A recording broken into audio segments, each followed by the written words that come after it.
حي على الفلاح.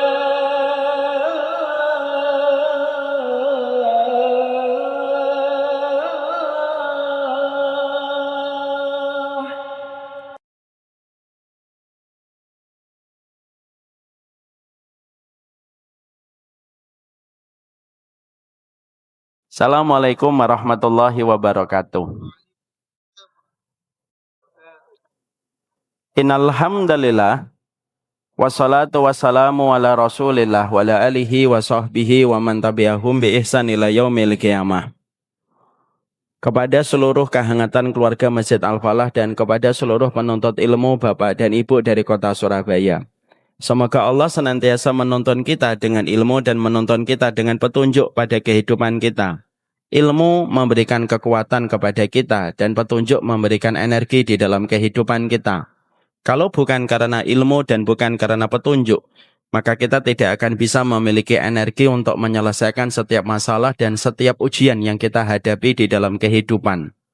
Kita ngaji bukan karena kita pengangguran. Kita ngaji bukan karena kita tidak punya kegiatan. Kita ngaji karena kita tahu prioritas besar di dalam kehidupan itu harus dengan ilmu, supaya ilmu membebaskan kita dari banyak blind spot yang ada pada kehidupan kita. Biasanya kehidupan manusia berbenturan dengan banyak masalah, berbenturan dengan banyak problematika. Bukan karena Allah yang senantiasa membenci kita, bukan. Tapi ketika kita mendapatkan banyak ujian, disebabkan karena kita tidak pernah mempelajari ilmu, sampai akhirnya kehidupan kita membenturkan kita dengan banyak masalah di dalam kehidupan. Kalau saya tidak bisa melihat telinga saya dan belakang kepala saya, kecuali dengan cermin, itulah yang disebut dengan blind spot. Itu pula yang kita jumpai dalam kehidupan. Banyak perkara yang tidak bisa kita lihat dengan akal kita, tidak bisa kita lihat dengan mata kita, tapi hanya bisa dilihat oleh Allah. Dan Allah memberikan petunjuk kepada kita supaya kita mempelajarinya, supaya kita tidak berbenturan dengan banyak masalah di dalam kehidupan. Laki-laki kalau tidak sibuk dengan ilmu, biasanya akan sibuk dengan hobinya, dan mungkin akan sibuk dengan urusan syahwatnya. Naudzubillahi min dzalik. Perempuan kalau tidak sibuk dengan ilmunya, maka dia akan sibuk dengan perasaannya. Mungkin sibuk dengan sensitivitasnya, dan mungkin akan sibuk dengan TikToknya. Dan itu tidak ada habisnya. Dan inilah yang menjadikan kita akhirnya paham. Kita ngaji supaya kita tahu apa yang harus kita lakukan di dalam kehidupan. Supaya setiap petunjuk yang ada dari apa yang disampaikan oleh Nabi memberikan jalan keselamatan di dalam kehidupan kita. Inilah yang menjadikan kita paham. Ada satu permintaan yang selalu konsisten Nabi itu meminta setiap hari.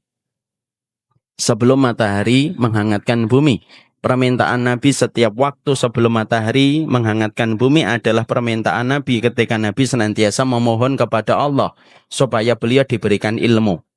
Imam Ibnu Hajar berkata, tidak ada para nabi kecuali mereka qanaah dalam segala sesuatu yang Allah berikan kepada mereka.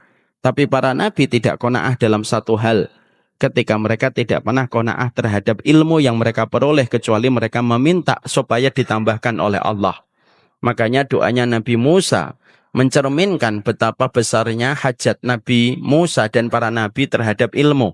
Ketika doanya Nabi Musa adalah Rabbi zidni ilma, untuk menunjukkan kepada kita betapa besarnya kebutuhan kita kepada ilmu.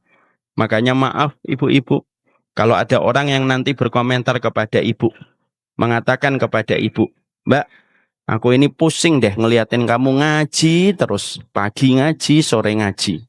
Maka katakan kepada orang yang berkomentar semacam itu, aku lebih pusing ngeliatin kamu tidak pernah ngaji. Nah, karena sesungguhnya surga itu identik dengan ilmu, sebagaimana ikan identik dengan airnya. Kita ngaji bukan karena kita pengangguran.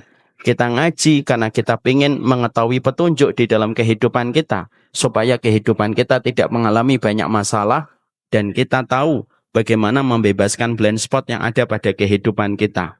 Kalau kita sudah tahu ilmu, maka kita tahu ketika kita menggenggam harta. Kalau kita tahu ilmu, kita tahu apa yang harus kita lakukan ketika kita menjadi seorang ibu. Kalau kita tahu, maka sesungguhnya kita akan memahami apa yang harus kita lakukan ketika kita menjadi seorang bapak. Ilmu memberikan kepada kita penerang yang menjadikan kita tidak mengalami kebuntuan di dalam kehidupan. Inilah yang menjadikan kita berharap semoga kita disibukkan dengan ilmu setiap waktunya dan setiap saatnya. Tentunya ilmu yang kita harapkan bukan sembarangan ilmu, tapi ilmu yang kita harapkan adalah ilmu yang memberikan kepada kita kelembutan hati. Supaya ilmu yang kita peroleh tidak menjadikan kita terpolarisasi sebagai umatnya Nabi Muhammad Sallallahu Alaihi Wasallam. Komitmen kita kepada tauhid jelas, komitmen kita kepada sunnah jelas. Tetapi komitmen kita tetap kepada persaudaraan itu merupakan perkara yang juga sama pentingnya. Semoga setiap ilmu yang kita peroleh tidak menambah musuh di antara umatnya Nabi Muhammad Sallallahu Alaihi Wasallam. Karena sesungguhnya hari ini polarisasi di antara umatnya Nabi Muhammad itu nyata adanya.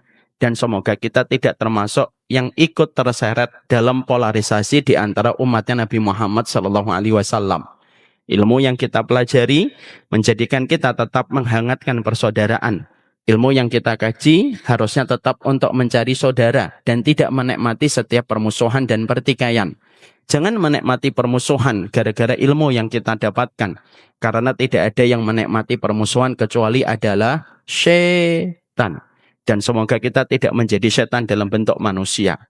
Kalaupun ilmu yang kita dapatkan menjadikan kita berbeda dalam urusan fikih, maka sesungguhnya kita harus paham fikih itu luas. Yang sempit itu adalah hati kita. Dan jangan kita menjadikan fikih itu menjadikan kita memusuhi sesama umatnya Nabi Muhammad Sallallahu Alaihi Wasallam. Mari kita sudahi narasi permusuhan. Yang di sana mengatakan Wahabi, yang di sana mengatakan Ahlul Bid'ah, yang di sana mengatakan Wahabi, di sana menjawab Ahlul Bid'ah. Sudah. Jangan diteruskan pola materi semacam itu. Karena sesungguhnya ketika kita terus menyambung narasi pertikaian, anak-anak kita tidak akan melihat keindahan agama Allah ketika melihat kita sebagai bapaknya, sebagai ibunya, sebagai kakaknya. Justru menikmati permusuhan ketika kita berada di antara ruang taman ilmu dan di antara ruang-ruang masjid. Inilah yang menjadikan kita, mari kita hangatkan kembali persaudaraan di antara umatnya Nabi Muhammad Sallallahu Alaihi Wasallam. Saya sudah cukup melihat narasi pertikaian. Ada yang mengatakan saya Wahabi, ada yang mengatakan saya Ahlul Bid'ah. Makanya saya kadang-kadang minta ketegasan. Saya ini sebenarnya Wahabi atau Ahlul Bid'ah gitu. Tapi ternyata sampai sekarang pun belum jelas. Mari kita sudahi semacam itu. Mari kita komit kepada setiap hadis yang kita peroleh selama hadis itu sahih. Tapi ketika kita mendapati ada perbedaan, sikapi dengan sikap yang hangat supaya kita menjadi umatnya Nabi Muhammad dengan ilmu yang kita peroleh. Semoga semakin banyak ilmu yang kita dapatkan, semakin hangat hati kita, dan semakin banyak ilmu yang kita peroleh, semakin kuat persaudaraan di antara umatnya Nabi Muhammad Sallallahu Alaihi Wasallam. Amin insyaallah. Alhamdulillah, tentunya senantiasa kita bersyukur kepada Allah setiap waktu dan setiap saatnya. Karena setiap kenikmatan yang Allah berikan kepada kita tiada terhingga. Kurikulum hati kita di dalam menjalani kehidupan itu ada 3. Sabar tanpa tepi, syukur tanpa syarat, dan ridho tanpa batas. Dan kita bersyukur atas setiap apapun yang Allah berikan di dalam perjalanan kehidupan kita. Syukur tidak menjanjikan kuantitas, tapi pastinya syukur itu memberikan kepada kita kualitas. Dan kita terus bersyukur kepada Allah setiap waktunya atas setiap anugerah dan setiap karunia yang Allah berikan kepada kita. Takaran Allah tidak pernah salah. Yang salah itu terkadang adalah hati kita yang kurang bersyukur kepadanya dalam setiap kenikmatan yang Allah berikan di dalam kehidupan kita. Semoga kita menjadi hamba yang bersyukur kepadanya, karena ketika kita bersyukur kepada Allah, kualitas yang kita dapatkan di dalam kehidupan, Allah akan memberikan kepada kita ketenangan dan Allah pastinya akan memberikan kepada kita kelapangan. Ketenangan dan kelapangan tidak akan kita peroleh dan tidak akan kita dapatkan sampai betul-betul kita bersyukur kepadanya dalam setiap urusan di dalam kehidupan kita. Marilah kita bersyukur kepadanya. bukan sebagaimana anak kecil ketika berterima kasih kepada bapak dan ibunya. Karena sesungguhnya kalau kita melihat anak kecil, polanya anak kecil kalau berterima kasih kepada orang tuanya, itu adalah ketika anak kecil mendapatkan hadiah dari orang tuanya. Kalau dia mendapatkan hadiah, dia berterima kasih. Tapi kalau dia tidak mendapatkan hadiah, dia tidak berterima kasih. Walaupun dia dibangunkan, dibuatkan sarapan, digendong, diantar ke sekolah, biasanya anak tidak pernah mengatakan terima kasih karena menganggap itu merupakan bagian dari kewajiban kita. Dan terkadang mereka memandang itu hal yang biasa. Tapi biasanya anak kecil kalau mereka diberikan hadiah, barulah mereka itu berterima kasih. Kita ini bersyukur kepada Allah sebagaimana anak kecil. Kalau kita mendapatkan apa yang kita minta kepada Allah dikabulkan, barulah kita bersyukur. Tapi kalau kita mendapati doa kita belum terkabul, maka kita jarang bersyukur kepada Allah. Ini merupakan syukurnya anak kecil. Makanya kita bersyukur walaupun terkadang doa kita belum dikabulkan. Bersyukurlah kepada Allah. Karena sesungguhnya terkadang Allah belum memberikan kepada kita, doa-doa kita dikabulkan. Itu tidak boleh mengurangi kesyukuran kita kepada Allah, karena terkadang doa kita yang belum dikabulkan oleh Allah, itu ada dua alasan. Apa alasan pertama? Alasan yang pertama, karena terkadang doa kita belum dikabulkan oleh Allah, karena apa yang kita minta, itu tidak baik untuk kita pada kehidupan kita di masa mendatang. Ilustrasinya, ibu minta garam, tapi Allah tidak memberikan garam. Kenapa Allah tidak memberikan garam padahal Allah mampu memberikan kepada ibu garam sesuai dengan apa yang ibu berdoa? Karena Allah ingin menyelamatkan ibu dari hipertensi. Bapak minta gula, tapi Allah tidak memberikan gula kepada bapak. Kenapa? Bukan karena Allah tidak mau memberikan gula kepada kita. Bukan. Tapi sejatinya Allah ingin menyelamatkan kita dari diabetes di masa mendatang. Makanya kalau kita bersyukur hanya karena doa kita dikabulkan, dan kalau doa kita belum dikabulkan kita tidak bersyukur, berarti syukurnya kita kayak anak kecil. Tapi kita bersyukur kepadanya walaupun doa kita belum dikabulkan, karena kita tahu kalau doa kita belum dikabulkan, itu pun di dalamnya ada banyak kebaikan. Maaf ya Pak, kadang-kadang Allah mencintai kita dengan tidak mengabulkan permintaan kita, supaya kita terhindar dari berbagai macam kerusakan dan berbagai macam mara bahaya dalam kehidupan kita di masa mendatang. Contoh nyata, anak saya nomor 6, saya harus ngitung dulu. Anak saya nomor 6, saya ajak beliau sekarang. Anak saya nomor 6 itu suka sekali makan permen. Setiap hari kalau saya memberikan kepadanya permen 2 bungkus yang gede, pasti habis. Tapi saya tidak pernah memberikan permen itu dan ibunya tidak pernah memberikan permen sebanyak itu setiap hari. Justru saya memberikan permen kepada anak saya nomor 6 hanya 1 permen. Itu pun hari Sabtu. Nah ini hari jatahnya dia makan permen. Itu pun hari Sabtu saja.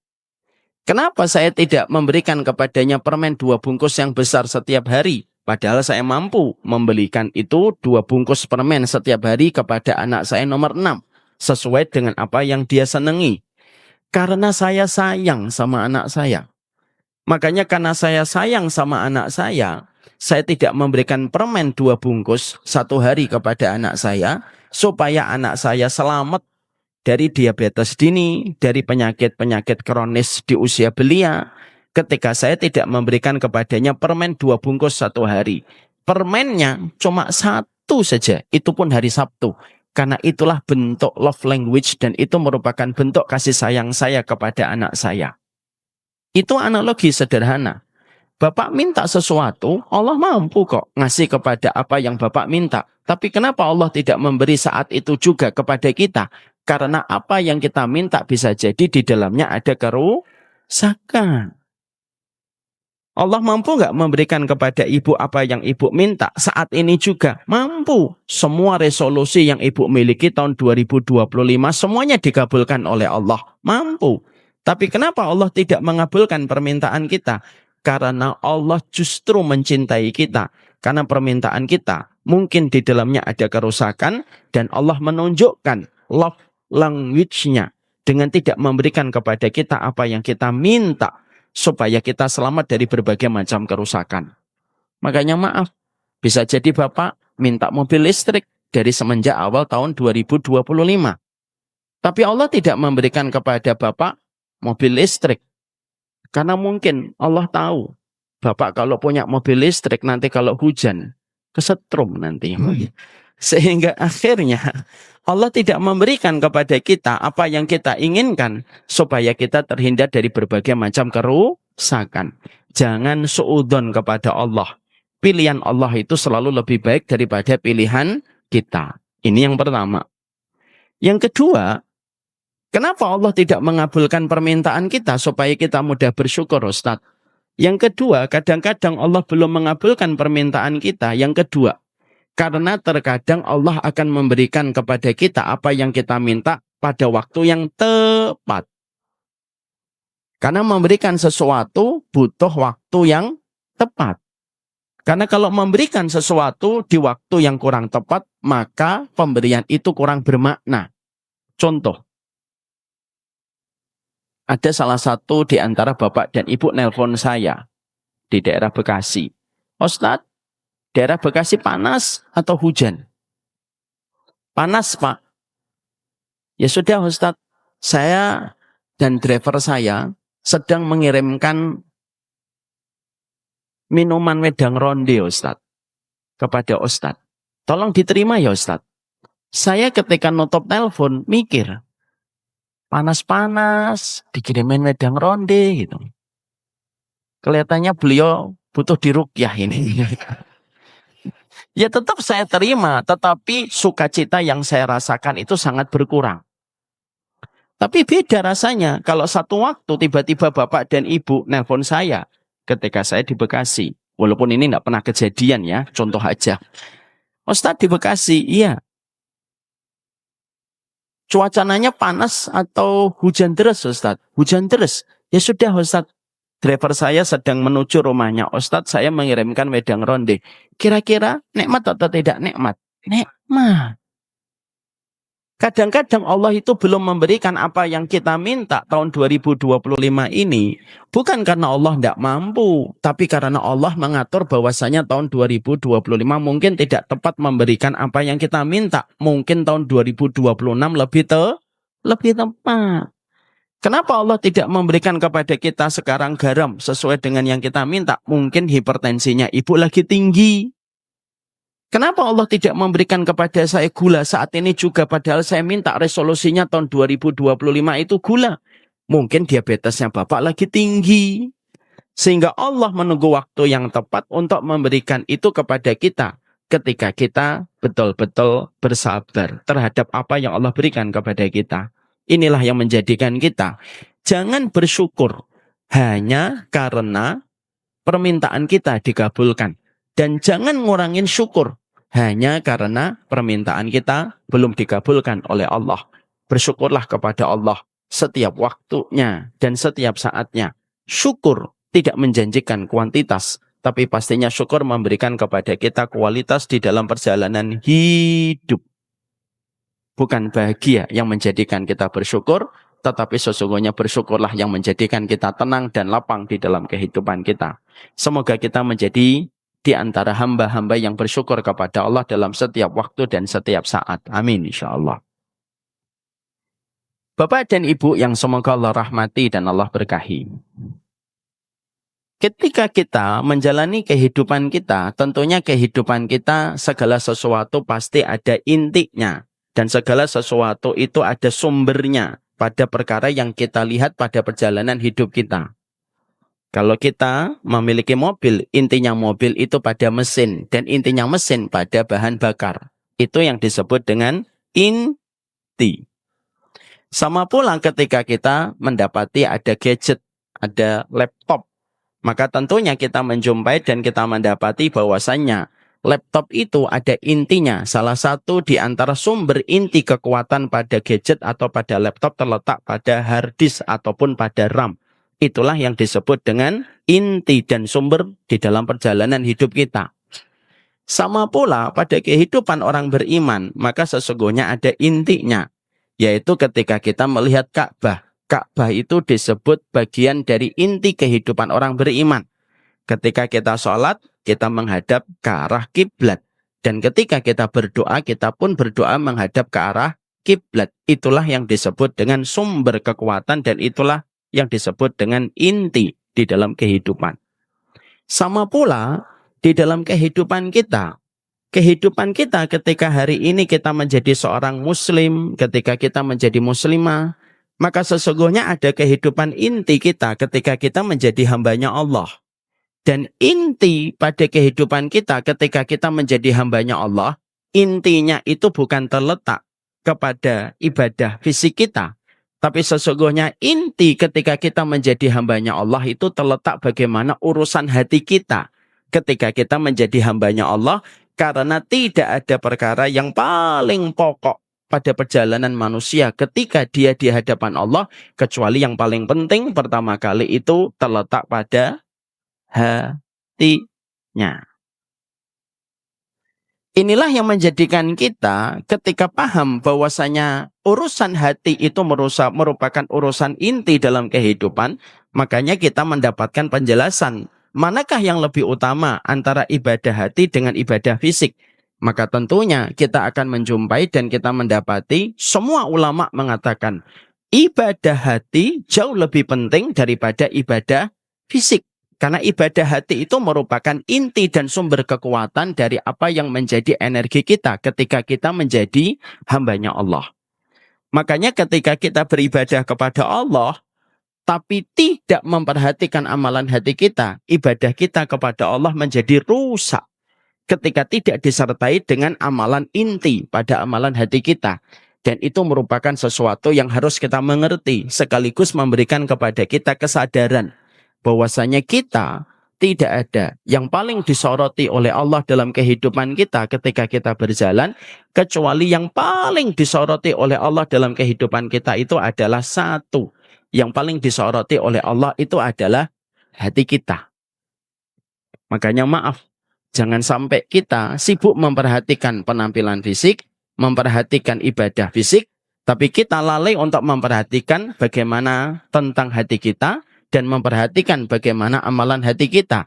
Karena sesungguhnya pertama kali yang disoroti oleh Allah dan dijadikan spotlight oleh Allah dalam kehidupan kita, itu terletak bagaimana urusan hati kita. Ada hadis yang sangat terkenal untuk menjadikan kita mengingat kembali. Hadis ini sering disampaikan oleh para ustadz. Rasulullah bersabda, Innallaha la yangduru ila suwarikum wa la yangduru ila ajsadikum walaki yangduru ila qulubikum. Allah itu tidak pernah melihat kepada fisikmu, Allah tidak pernah melihat kepada jasadmu, tetapi Allah selalu melihat kepada hatimu. Di sini ada 3 part yang disebutkan oleh Nabi. Suwar, ajsad, dan ada qulub. Suwar itu bentuk dari kita, fisik kita. Ajsad itu adalah fisik kita. Adapun yang ketiga yang disebut oleh Nabi adalah qulub. Dan Nabi mengatakan Allah tidak melihat kepada bentukmu, Allah tidak melihat kepada jasadmu, tetapi Allah itu melihat kepada hatimu. Untuk memberikan kepada kita tentang sebuah penegasan. Tidak ada yang paling penting, kecuali yang paling penting dalam kehidupan kita adalah urusan hati. Makanya kita jumpai ketika betul-betul urusan hati ini merupakan urusan penting, mari kita lihat. Makanya Rasulullah SAW ketika beliau sebelum diutus menjadi seorang nabi dan ketika sebelum diutus menjadi seorang rasul, apa yang Allah lakukan kepada Nabi Muhammad sebelum Rasulullah itu menjadi seorang nabi dan rasul? Maka yang dilakukan oleh Allah di dalam memberikan special treatment kepada Nabi Muhammad sebelum Nabi Muhammad itu menjadi seorang rasul, yang dilakukan oleh Allah kepada Nabi Muhammad itu membedah hatinya dulu, membedah dadanya dulu, lalu membersihkan apa yang ada di dalam hatinya dan dibersihkan sebersih-bersihnya, dikembalikan kembali dan dijahit kembali. Dan itu dilakukan oleh Allah kepada Nabi Muhammad sebanyak 2 kali oleh malaikat Jibril sampai kita menjumpai dan kita mendapati apa yang dikatakan oleh Anas bin Malik, seorang sahabat yang pernah menjadi pembantunya Nabi selama 10 tahun. Kuntu ara asaral makhid fi sadri Rasulillah. Saya adalah orang yang melihat langsung bagaimana dadanya Nabi itu ada bekas jahitan. Dan bekas jahitannya itu nyata di dadanya Rasulullah. Dan siapa orang yang pernah melihat bekas jahitan di dadanya Nabi ketika malaikat Jibril pernah membedah dadanya Nabi, itu adalah Anas bin Malik. Untuk menunjukkan kepada kita bahwasanya Nabi Muhammad sebelum beliau akan menjalani berbagai macam ujian berat di dalam hidupnya.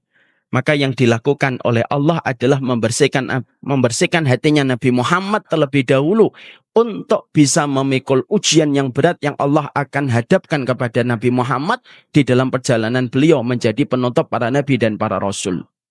Makanya kita menjumpai siapa yang paling berat ujian dalam hidupnya? Nabi Muhammad. Nabi Muhammad itu kalau sakit, sakitnya Nabi Muhammad itu 2 kali sakitnya orang biasa. Wa inni la'u aku kamayu aku bihi rajulaini minkum. Saya ini kalau sakit, maka sakitnya aku 2 kali sakitnya orang biasa. Kalau aku demam, demamku itu 2 kali orang biasa. Bahkan sakaratul mautnya Nabi itu sakaratul mautnya 2 kali sakaratul mautnya orang biasa. Makanya kita menjumpai kata Imam Qurtubi, Nabi itu ketika sakaratul maut, Nabi itu sakaratul mautnya tidak sebagaimana sakaratul mautnya orang biasa. Tapi sakaratul mautnya Nabi itu 2 kali lipat lebih berat dan lebih sakit daripada sakaratnya kita. Kenapa Nabi dijadikan sakaratul mautnya itu 2 kali lipat dibandingkan sakaratul mautnya kita? Karena kata Imam Qurtubi ada 2. 1, karena sesungguhnya Nabi Muhammad adalah orang yang akan diproyeksikan menjadi pemimpin seluruh orang beriman di surga. Maka ujiannya itu yang paling kuat dalam hidup. Karena ujiannya paling berat, dijadikan sakaratul mautnya 2 kali lipat dibandingkan sakaratul mautnya orang biasa. Makanya Nabi ketika sakaratul maut tidur di atas pangkuan ibunda Aisyah dalam kondisi lemas. Bahkan hanya untuk membaca 3 surat yang terakhir dalam surat Al-Falaq dan surat An-Nas dan surat Al-Ikhlas, beliau pun tidak mampu. Makanya saat itu beliau tiduran di atas pangkuan ibunda Aisyah. Nabi Muhammad tidak mampu membaca 3 surat itu, tangannya diangkat oleh ibunda Aisyah, dibacakan Qul huwallahu ahad, Qul a'udzu birabbil falaq, Qul a'udzu birabbin nas. Masing-masing surat itu 3 kali. Setelah dibacakan 3 kali, ditiupkan oleh ibunda Aisyah. Setelah itu diusapkan ke bagian tubuhnya Nabi Muhammad dan Nabi diam. Makanya Nabi Muhammad meninggalnya di atas pangkuan ibunda Aisyah di depan Fatimah radhiyallahu anha. Kenapa Nabi Muhammad sedemikian beratnya dalam kehidupan ini? Itulah yang menjadikan Nabi Muhammad ketika telah dinobatkan menjadi orang yang paling berat ujian dalam hidupnya, itulah yang menjadikan Nabi Muhammad itu dibersihkan dulu hatinya. Untuk menunjukkan kepada kita bahwasanya urusan hati itu merupakan urusan primer.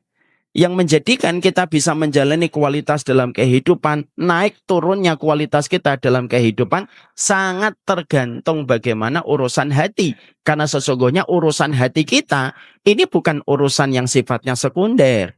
Urusan hati itu merupakan urusan primer, yang tidak boleh dipandang sebelah mata, tidak boleh dianggap biasa, karena sesungguhnya urusan hati, dia merupakan komponen paling utama yang paling disorot oleh Allah setiap waktunya.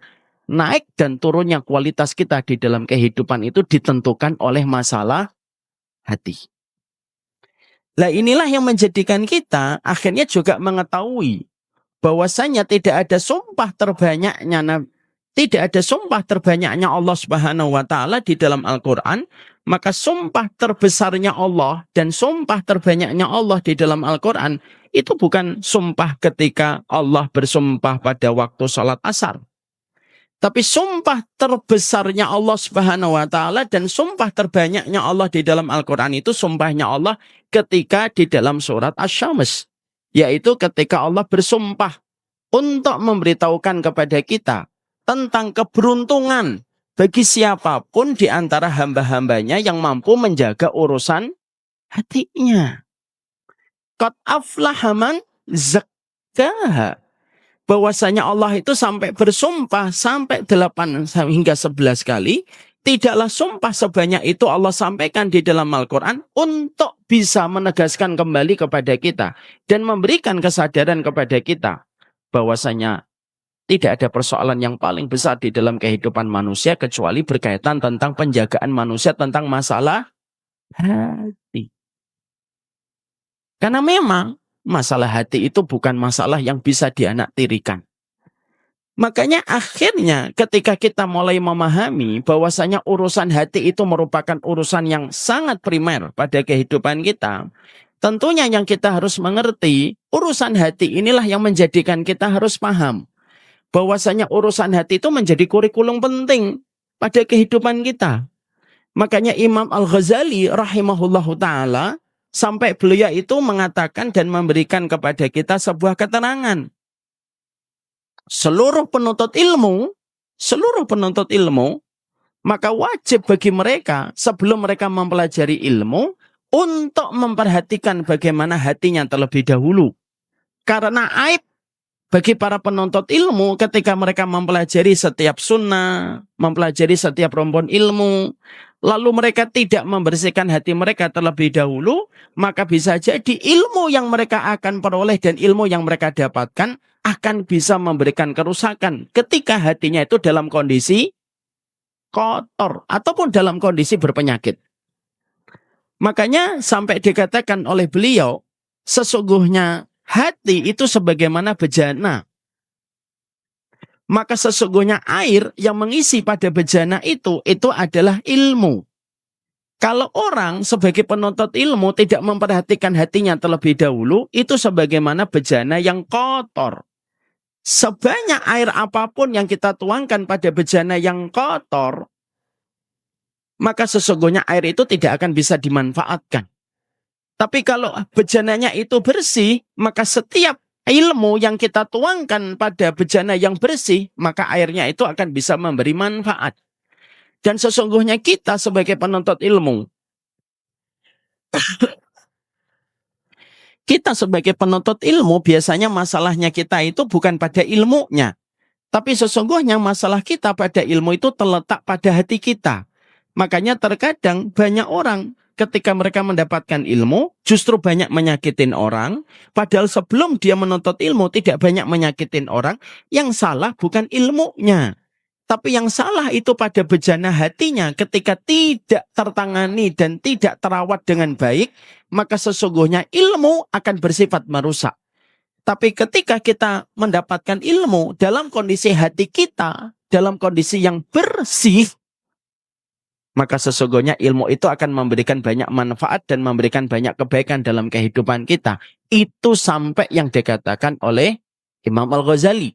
Sehingga Imam Al-Ghazali sampai menetapkan kepada kita wajib sebelum orang itu belajar tauhid, sebelum orang itu belajar fikih, sebelum dia belajar tentang tafsir, maka dia wajib untuk menjaga kebersihan hatinya supaya setiap aliran ilmu yang dia dapatkan tidak banyak membawa kerusakan bagi dirinya dan tidak membawa kerusakan bagi orang di sekitarnya. Makanya setelah kita memahami ilmu, bahwasannya hati itu merupakan perkara yang penting, inilah yang ingin saya sampaikan. Ternyata hati itu ketika kita memahami ini merupakan masalah primer dalam kehidupan kita, maka sesungguhnya masalah hati itu bukan hanya sekedar urusan tazkiyatun nufus. Tapi ternyata urusan hati itu merupakan urusan yang berkaitan seluruh di dalam kehidupan kita itu semuanya dimulai dari hati. Bahkan kalau kita membicarakan tentang kesehatan, Bahkan sampai kesehatan sekalipun, itu sebenarnya tidak dimulai dari pola makan.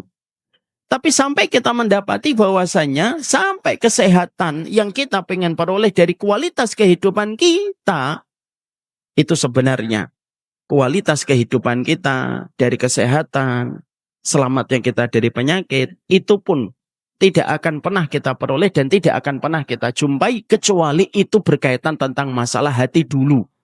Karena ternyata berapa banyak penyakit-penyakit fisik yang didapatkan manusia, itu bukan hanya disebabkan karena faktor makanan. Tapi terkadang kita jumpai hampir seluruh penyakit-penyakit fisik yang pernah diderita oleh manusia, itu pun berkaitan tentang masalah hatinya. Makanya ketika para psikolog barat itu mengatakan 80% penyakit fisik, 80% penyakit fisik itu disebabkan karena emosi yang tidak terselesaikan, maka sesungguhnya perkataan ini kurang benar. Yang benar itu adalah 100% penyakit fisik itu selalu ada kaitannya, itu 100% kaitannya itu dengan masalah hati yang tidak terselesaikan dengan baik, sesuai dengan apa yang kita dapatkan dari baginda Nabi, tidaklah hati yang tidak tertangani dengan baik, kecuali itulah yang akan menjadi sebab turunnya berbagai macam penyakit, menurunnya kualitas kita di dalam kehidupan, bukan hanya disebabkan karena pola makan, tapi lebih disebabkan karena pola hati yang tidak tertangani dengan sempurna. Makanya kita mendapati dan kita menjumpai ada sebuah hadis Rasulullah Shallallahu Alaihi Wasallam. Hadis ini terkenal, tapi terkadang kita jarang untuk mentadaburi hadis ini. Hadis ini membuat saya berpikir sekali, bahwasanya ternyata sebelum kita hari ini mengenali bahwasanya pikiran itu menyebabkan penyumbang berbagai macam penyakit, maka sesungguhnya Nabi itu sudah menyampaikan kepada kita di dalam satu riwayat yang terkenal. Apa yang riwayat yang disampaikan oleh Nabi kepada kita? Ala inna fil jasadi mudghah. Fa in salahatil jasadu kulluh.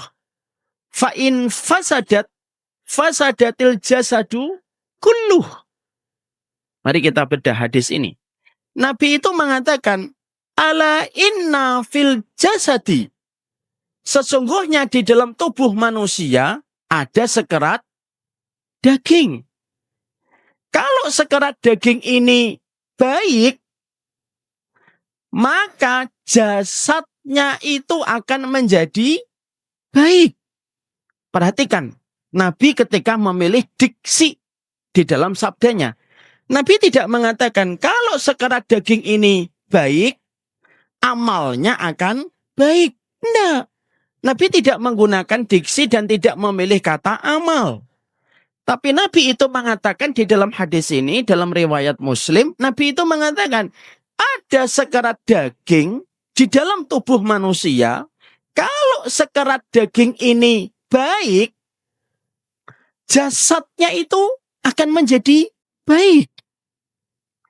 Kalau sekerat daging ini buruk, maka jasadnya pun akan menjadi buruk. Ala wahya al-qalbu. Dan itu adalah hati. Bapak Ibu pernah nggak memikirkan? Bapak Ibu pernah nggak mengetahui kenapa Nabi Muhammad itu menggunakan diksinya itu jasad? Nabi tidak mengatakan dengan sebuah diksi dengan kualitas hidup ataupun amal solih. Enggak. Tapi Nabi itu mengatakan kalau sekerat dagingmu ini baik, jasadmu itu akan baik. Maka mana yang disebut dengan jasad? Tangan ini bagian dari jasad. Kepala bagian dari jasad. Hati bagian dari jasad. Liver bagian dari jasad. Jantung bagian dari jasad. Lambung, ginjal, itu semuanya merupakan bagian dari jasad.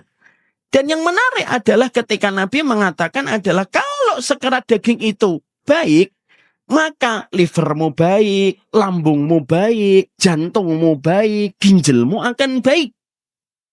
Sebagaimana ketika Rasulullah lalu melanjutkan, kalau sekerat daging ini buruk, kalau sekerat daging ini buruk, yang bernama hati ini buruk, maka yang lain pun akan menjadi rusak.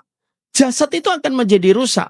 Kalau hati kita itu dalam kondisi rusak, kotor, penuh dengan penyakitnya, maka sesungguhnya liver itu akan menjadi rusak, jantung menjadi rusak, lambung akan menjadi rusak, peredaran darah pun akan menjadi rusak. Kapan? Kalau sekerat daging itu rusak. Dan sekerat daging itu adalah hati. Hadis ini lalu memberikan kepada kita pencerahan. Ternyata selama ini kita menganggap bahwasannya kesehatan itu selalu melulu tentang pola makan dan obat. Dan kita tidak pernah membicarakan tentang masalah hati.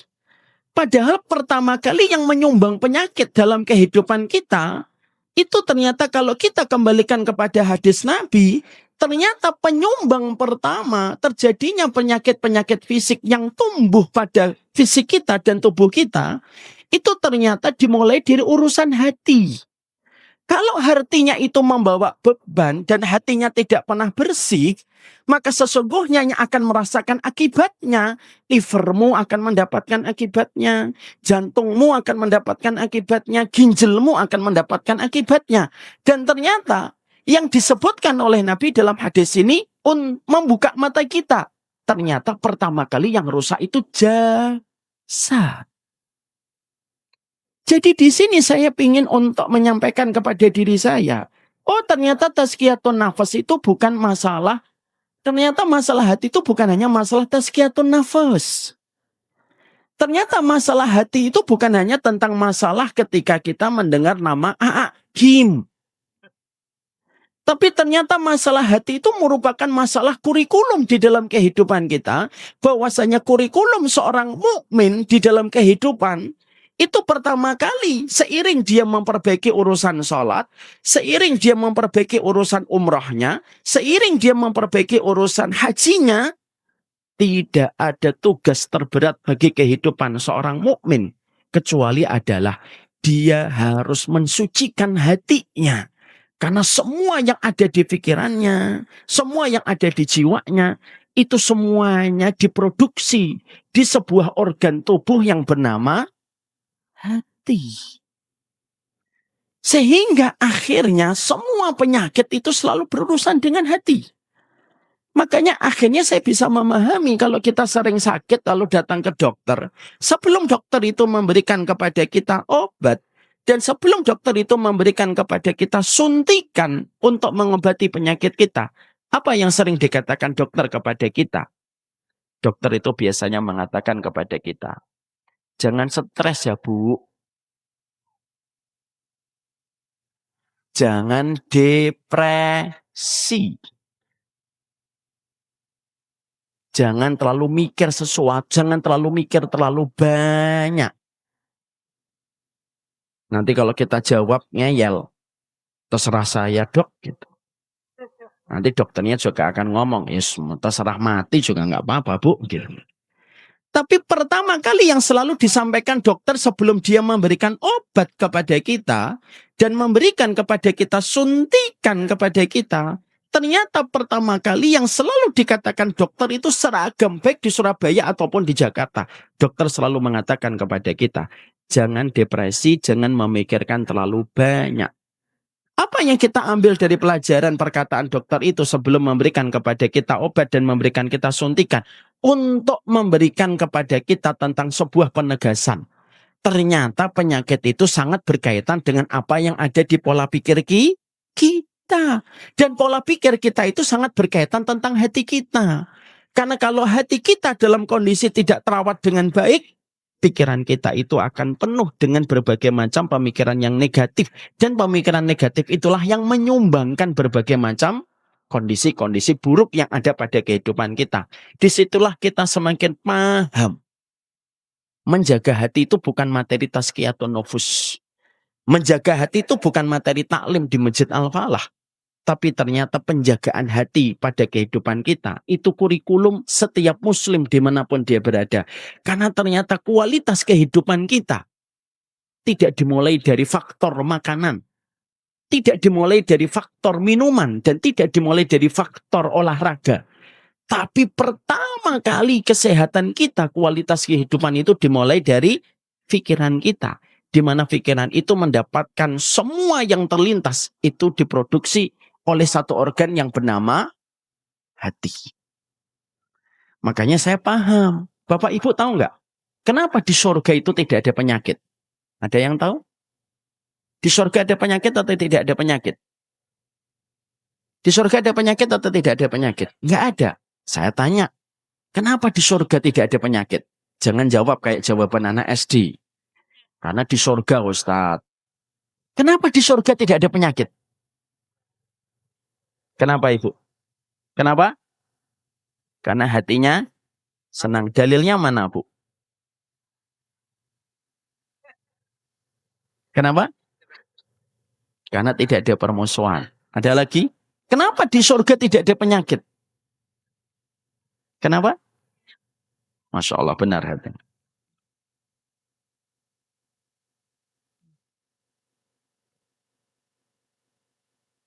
Hadiah buat Anda.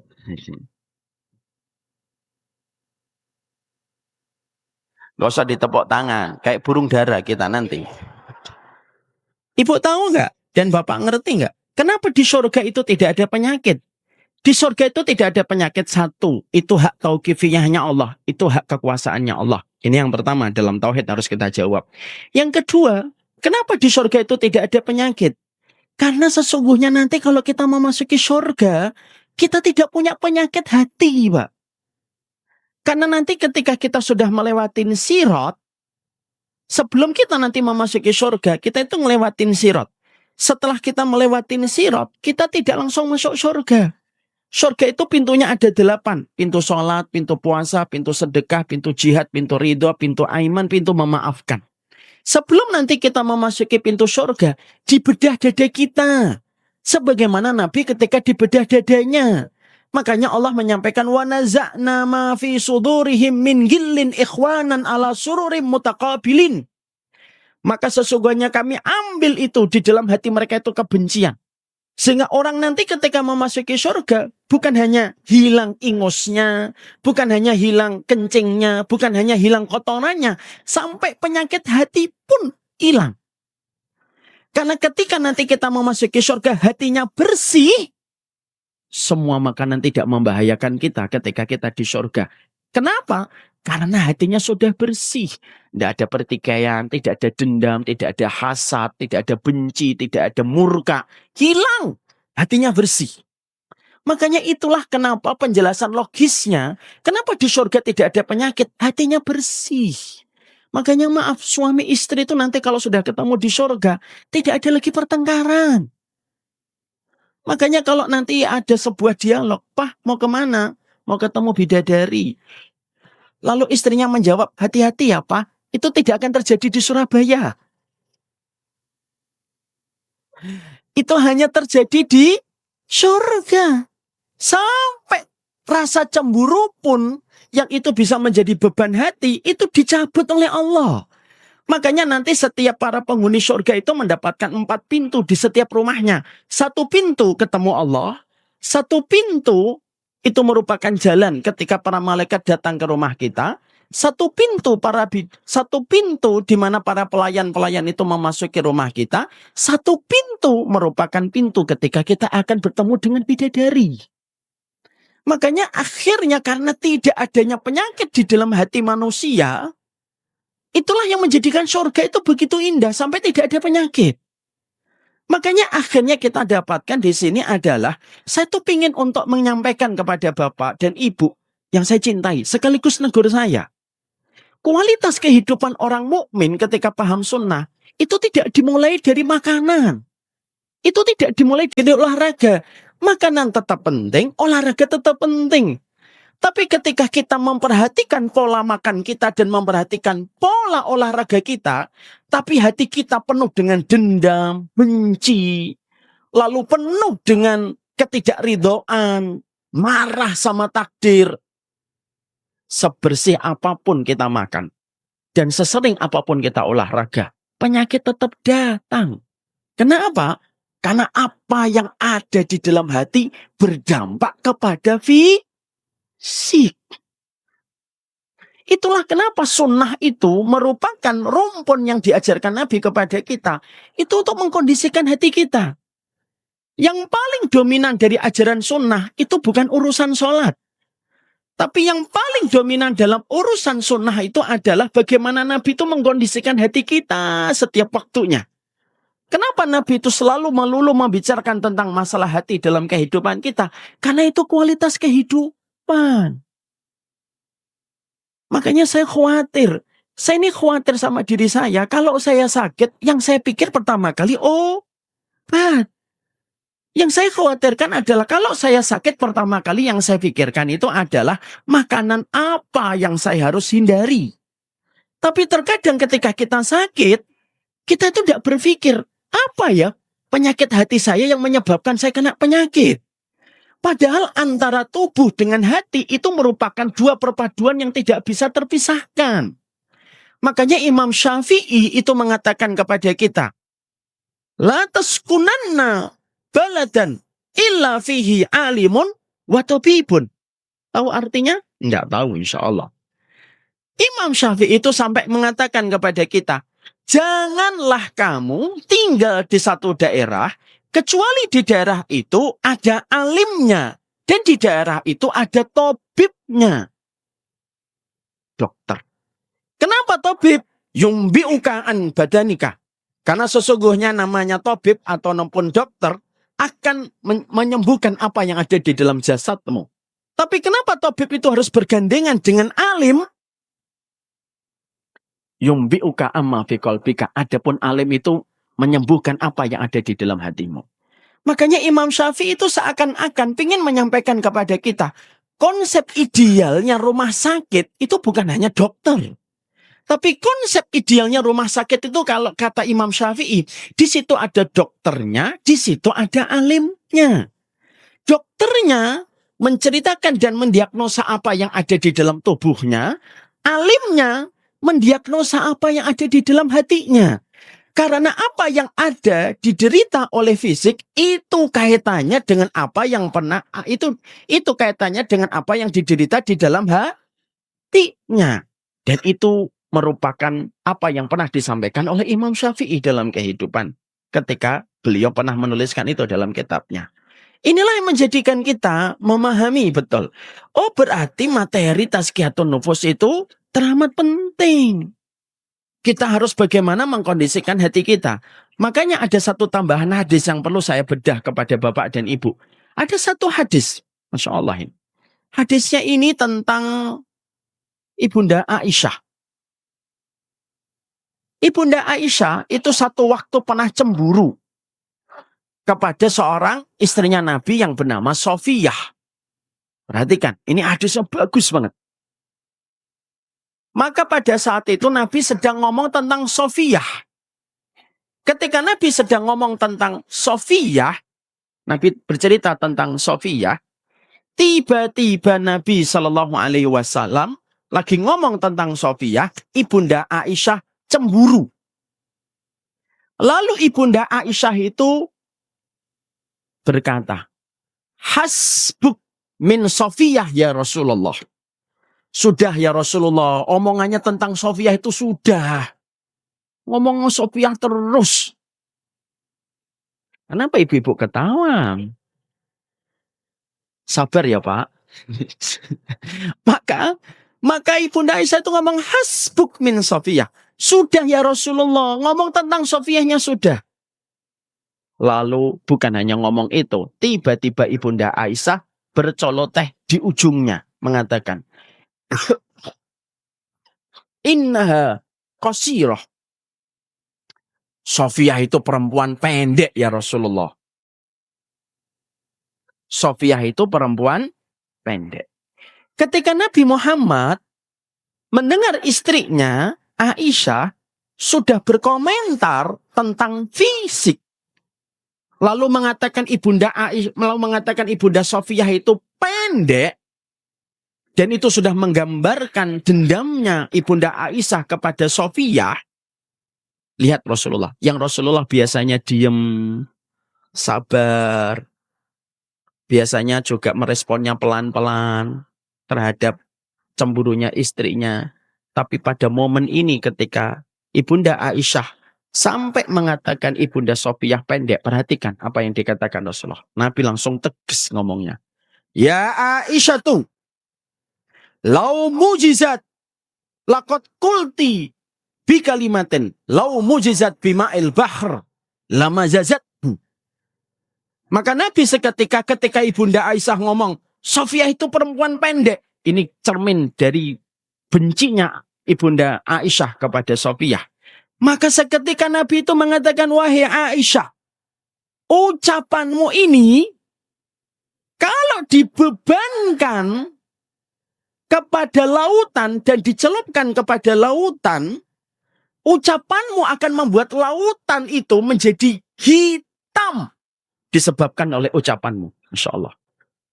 Padahal kita tahu berapa juta galon dan liter yang ada di lautan itu. Mari kita bedah Bapak dan Ibu. Kenapa Nabi tidak mengatakan, wahai Aisyah, ucapanmu kalau dibebankan kepada gunung, gunung pecah. Nabi tidak menggunakan diksi itu di dalam sabda itu. Hadis riwayat Muslim. Nabi tidak mengatakan, wahai Aisyah, kalau ucapanmu ini dibebankan kepada pohon-pohon yang besar, pohon besar itu akan tumbang. Nabi tidak memilih sabdanya dengan diksi itu. Tapi Nabi mengatakan, dan Nabi dibimbing dengan wahyu. Apa perkataan Nabi? Wahai Aisyah, kalau ucapanmu dibebankan kepada lautan, maka lautan itu akan menjadi hitam.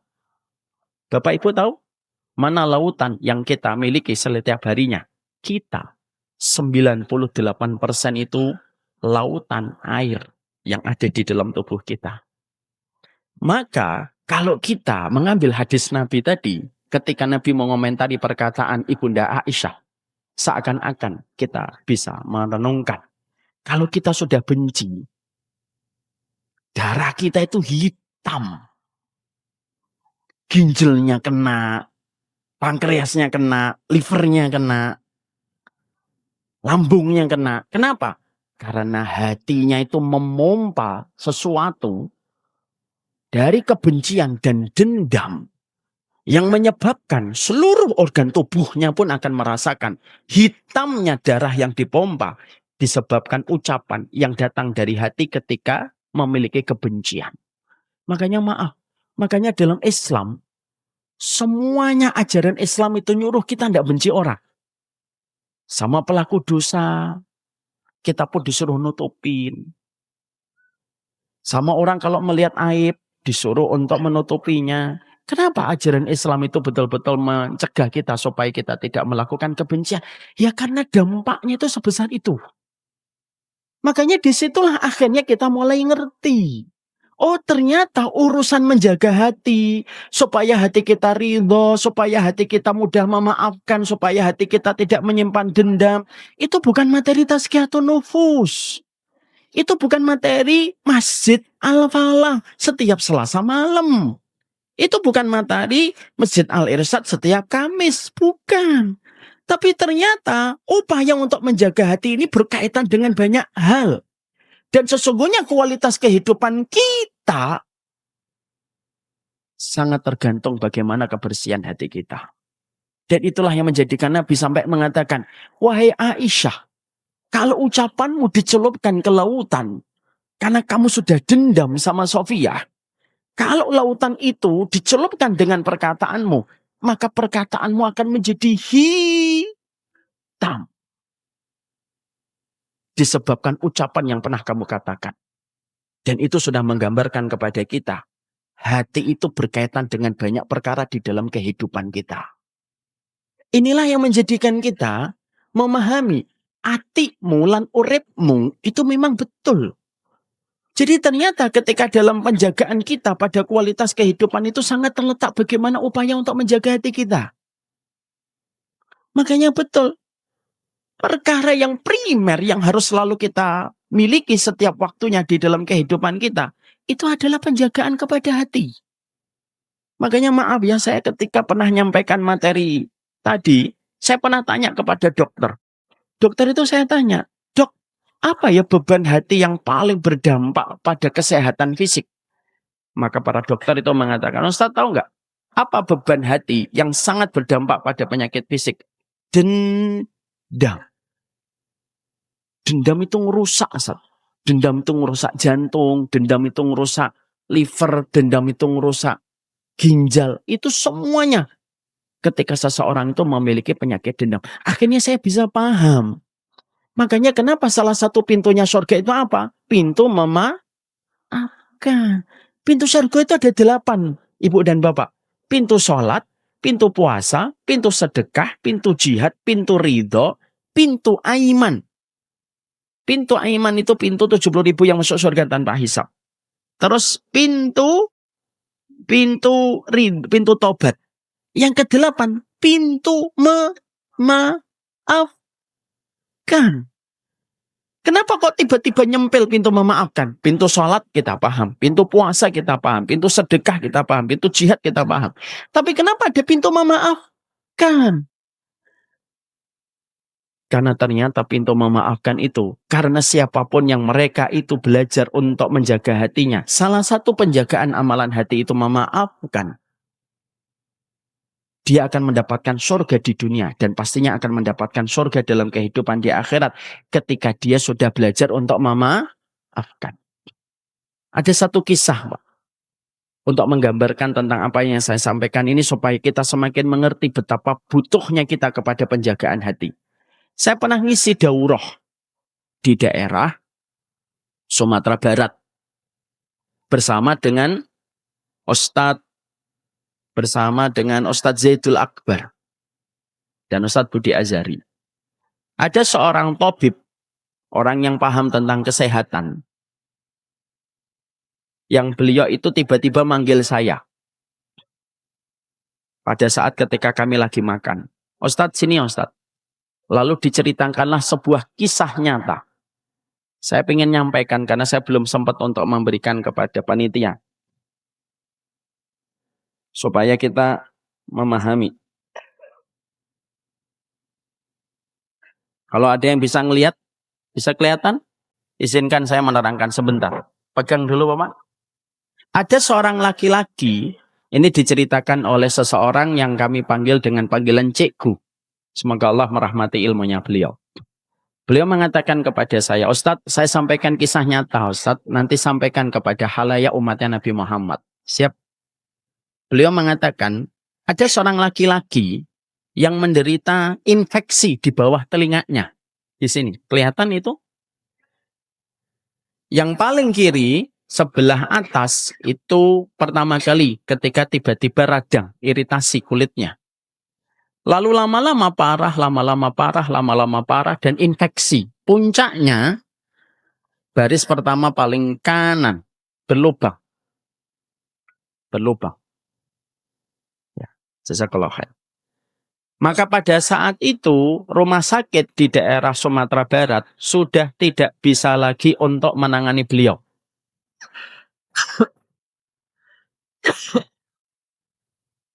Dan harus dirujuk ke rumah sakit provinsi. Ketika akan dirujuk ke rumah sakit provinsi, salah satu di antara kerabatnya memberikan kepada beliau opsi. Kita tetap optimal ke rumah sakit provinsi, tetapi kalau bisa kita ketemu orang lain juga sebagai second opinion. Supaya nanti kita punya pandangan lain. Akhirnya beliau ketemu dengan seorang cikgu, atau kami memanggilnya tabib itu cikgu. Dalam kondisi lehernya sudah parah sebelah kanan. Ketika ketemu, cikgu ini beliau adalah pakar atau mungkin ahli medis non kedokteran, yang beliau itu selalu yakin bahwasanya apapun penyakit fisik ada hubungannya dengan masalah hati dulu. Itu sebagaimana Imam Ibnu Qayyim.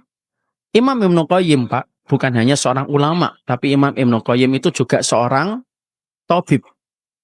Dan ketika Imam Ibnu Qayyim mendiagnosa penyakit yang orang datang kepadanya, selalu Imam Ibnu Qayyim itu berkata dulu apa yang dirasakan hatinya sebelum mengobati fisiknya. Cikgu ini sama, beliau mempraktekkan yang sama. Ketika datang, ditanya, Bapak punya dendam? Enggak. Bapak punya dendam? Enggak. Enggak. Ditanya lagi, Bapak punya dendam enggak? Enggak. Kalau Bapak memang tidak punya dendam, harusnya enggak sakit semacam ini. Saya tanya lagi, Bapak punya dendam enggak? Ingat ya Pak, pengobatan itu bukan dari luar. Yang paling efektif, pengobatan itu datang dari hati kita dulu. Pengobatan dari luar itu hanya bersifat membantu. Tetapi pengobatan itu datang dari dalam. Karena Allah sudah membuatkan kepada kita piranti-piranti di dalam tubuh kita yang bisa memberikan kesehatan dan obat kalau ada penyakit hadir di tubuh kita. Tapi hatinya yang harus diselesaikan dulu. Ditanya lagi, Bapak punya dendam enggak? Lalu seketika nangis sang bapak. Ini nangis. Ketika nangis, akhirnya dia ngomong, iya cikgu, saya punya dendam. Sama siapa Bapak dendam? Sama istri saya. Jangan ketawa dulu, belum selesai. Sama istri saya. Kenapa Bapak punya dendam dengan istrinya? Kenapa punya dendam sama istrinya? Saat itu mengalir sebuah cerita. Kenapa beliau dendam sama istrinya? Istrinya pernah selingkuh. Jangan dulu, belum selesai. AO dari tadi. Maka istrinya itu pernah selingkuh dengan orang satu kampung dengan mereka. Tapi tidak sampai kontak fisik, sampai zina. Tidak sampai. Cicat, terus-terusan. Sebenarnya istrinya sudah betul-betul bertaubat. Dan betul-betul sudah menyesal. Tapi masalahnya satu. Laki-laki yang menjadi selingkuhan istrinya satu kampung dengan mereka. Sehingga sebentar Bu, belum selesai. Orang belum selesai. Contohnya loh bapak-bapak tenang gitu. Belum selesai. Maka ketika sang suami berusaha untuk memaafkan, maka ketika kelihatan di pasar, lukanya basah lagi. Berusaha menyembuhkan lagi. Ketemu lagi di jalan, basah lagi. Dan akhirnya lukanya kering, basah, kering, basah, kering, basah, kering, basah. Dan tidak selesai. Lalu pada saat itu, cikgu yang didatangi oleh beliau, yang cerita kepada kita. Cikgu pada saat itu akhirnya mengatakan kepada beliau, Pak, semuanya penyakit fisik harus selesai dengan urusan hati. Bapak tidak boleh menyimpan dendam. Hati kita kotor kalau ada dendamnya. Bapak bersediakah memaafkan istrinya? Maka seketika sang laki-laki itu berkata, iya cikgu, saya sudah mulai betul-betul memaafkan istri saya. Ditanya sama cikgu lagi, kenapa Bapak sekarang sudah mulai memaafkan istrinya? Iya, karena ketika saya sakit saya ini mengeluarkan nanah, mengeluarkan bau. Tidak ada yang paling setia dan paling tulus merawat saya kecuali istri saya. Anak-anak saya, kalau mendekat kepada saya, pakai masker. Karena memang mengeluarkan bau. Tamu-tamu dari teman-teman kantor saya, kalau mereka menjenguk saya, mereka menjenguknya dari jauh. Dan memang saya suruh karena saya merasa sungkan kalau mereka mencium bau saya. Tapi istri saya tiap hari mengganti sarung bantal, mengganti sarung kasur, tanpa dia memakai masker. Saya selalu bilang sama istri saya, istriku, Mah, Pakai masker lah. Alah, enggak usah lah Pak. Kamu kan suami saya. Dan saya tidak merasa jijik untuk merawatmu. Saya rawat, dia yang merawat saya, dia yang bersihin saya, mandiin saya. Tanpa merasa jijik. Semenjak saat itulah saya sadar. Istri saya sudah betul-betul bertaubat. Cikgu ini lalu mengatakan kepada pasien itu, Bapak dan Ibu boleh nggak pelukan sebagai simbol sudah saling ridho. Akhirnya pelukan. Terus pada saat itu dikasihlah obat. Terus disuruh untuk tetap rujuk kepada rumah sakit di provinsi. Seiring ketika dia sudah berdamai dengan hatinya, apa yang Allah berikan? Dengan izin Allah. Lukanya, tolong perlihatkan lagi sebentar. Lukanya yang asalnya sudah parah